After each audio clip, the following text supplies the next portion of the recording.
So now this week is her second tracking week of the album, and it's expected to remain the top 10 on the Billboard 200 with over 30,000 units sold. Okay, so I'm sure that you guys already saw her sales. Megan Thee Stallion's, she debuted at number 3 on the Hot 100, which is, you know, none of this is a surprise, you know, like none of this is a surprise to me.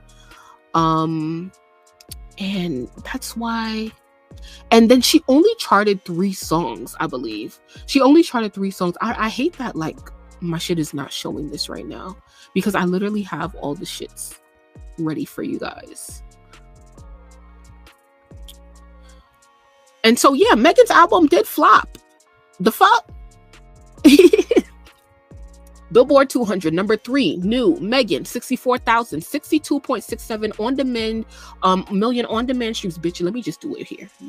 Look at this. All right. Now, here is something very interesting. Billboard, right? This is Megan's second tracking week. So her first week numbers came out. So when the first week numbers come out around Tuesday, Wednesday, that's when all of the Billboard charts refresh. And so on the independent albums chart, Billboard here, it says Billboard just released their top 100 independent albums of the week, and Megan is nowhere to be found. Independent my ass. Why isn't Megan Thee Stallion listed on the independent albums chart? Okay, why?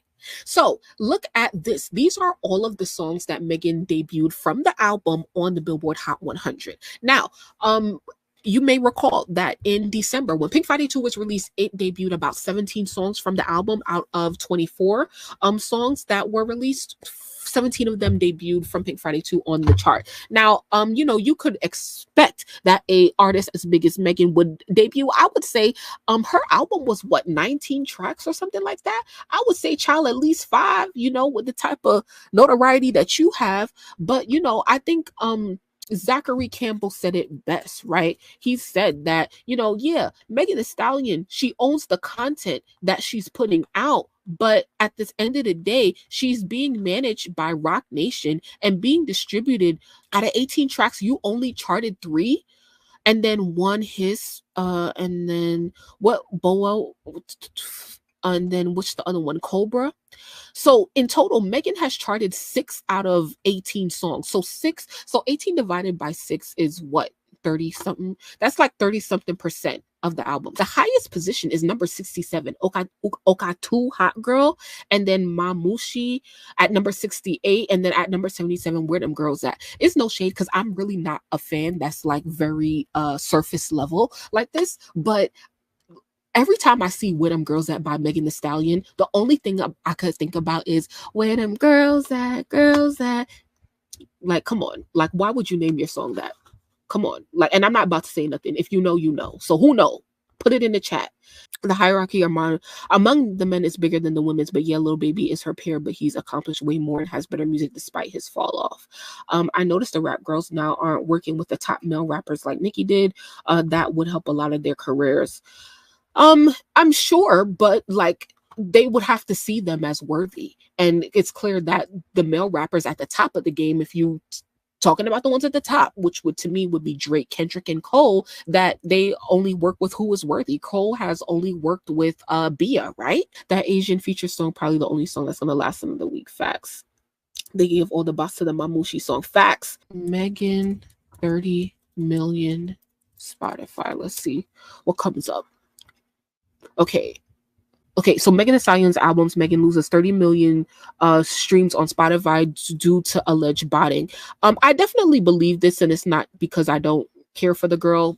I believe it because I was looking at the Spotify charts during her first week, and she was moving down on Spotify, but like some things were going up. Like it just wasn't making sense. So I definitely do think that they were botting. Not an in-depth breakdown. Let's see. New album, Megan debuted at number 3 on the Billboard 200 chart, selling only 64,000 copies in its first week. The album received a significant amount of negative reviews from. Why this? Like this is an AI voice, but it sounds such like her. 104,000, more than you can sell in the first week with 3 Grammys. Nicki Minaj might tell you a joke, but she'll never tell. to Nicki Minaj's latest platinum album, Pink Friday 2, which debuted at number 1 with 228,000 copies sold in its first week. This means Pink Friday 2 sold more than 3 times as many copies as Megan. Additionally, Megan's album failed to outsell Nicki Minaj's 12-year-old mixtape reissue, Beam Me Up Scotty, which it's no shade. You didn't outsell Beam Me Up Scotty 80,000, girl. Drop a tear, okay? Now 15-year-old re-released mixtape from 2009 raises questions about her career's current status. Despite a long hiatus due to legal battles with rapper Tory Lanez, Megan's new album could not surpass the sales of her debut album, and she has yet to achieve a #1 album 3 albums into her career. Damn, no #1 album. It's no shade. Fell off the Billboard Hot 100, failing to remain on the chart for more than 6 weeks. She released 2 additional singles that also failed to remain on the chart for more than 2 weeks. Megan also had to cancel multiple tour days due to poor ticket sales, and there have been unconfirmed rumors about her using seat fillers to occupy empty seats. Yikes. And then, no, she didn't cancel the show today. She said that it's back on. It's also worth noting that fans caught Megan using bots to boost likes and comments on her social media posts, although this artificial engagement has not translated into album sales. I'm some young hoe with first week sales, bringing you the meaning and the knowledge behind the music.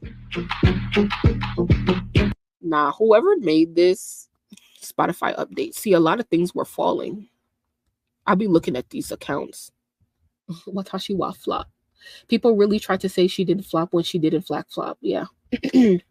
16,000 pure sounds like a little bit like a lot. I remember all them likes on TikTok when Nicki and Meg were going at it, and I look at them selling nothing but fake love. Half her album was already released. That's the same drag they used on Nicki. It's crazy how Roc Nation is running with this independent-ish shamelessly too. I was expecting the #1 song to re-enter. Oh, please. Crazy that his didn't chart again. I think, yeah, this looks a little crazy as well.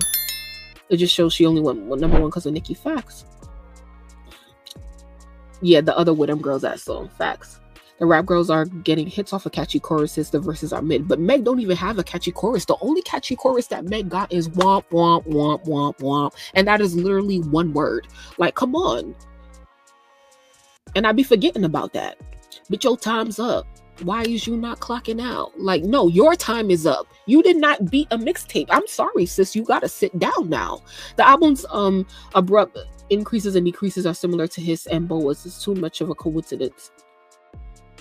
They probably told her to cancel because they probably not making a profit. They rather watch their football. Spotify ain't gotta lie. They really streaming my music. Facts.